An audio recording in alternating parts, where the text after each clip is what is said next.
Alright, here's a quick update.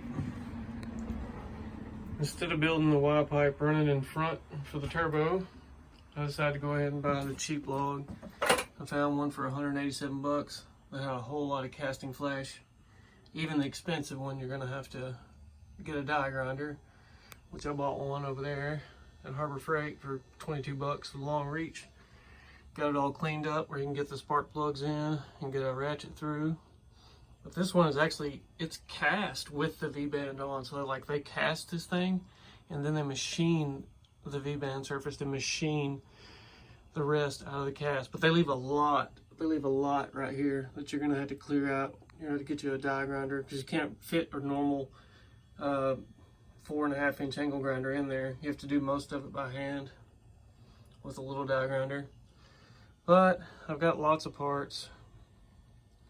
The one thing I don't have left, I've got the V-band. That's a 3 1/4 V-band for a GT45. I've got the oil fittings. I've got everything that I need except for a 2-bar map sensor and maybe a turbo blanket and a couple of taps so I can tap the oil pan. But this is my little makeshift top end of an engine. I didn't want to spend the money and buy a whole motor that I didn't need, and I had a set of cast iron 6-liter heads since I did the aluminum head swap on my dad's 6-liter. So I have these, and I bought an intake for 20 bucks at the local junkyard so I could make a mock-up.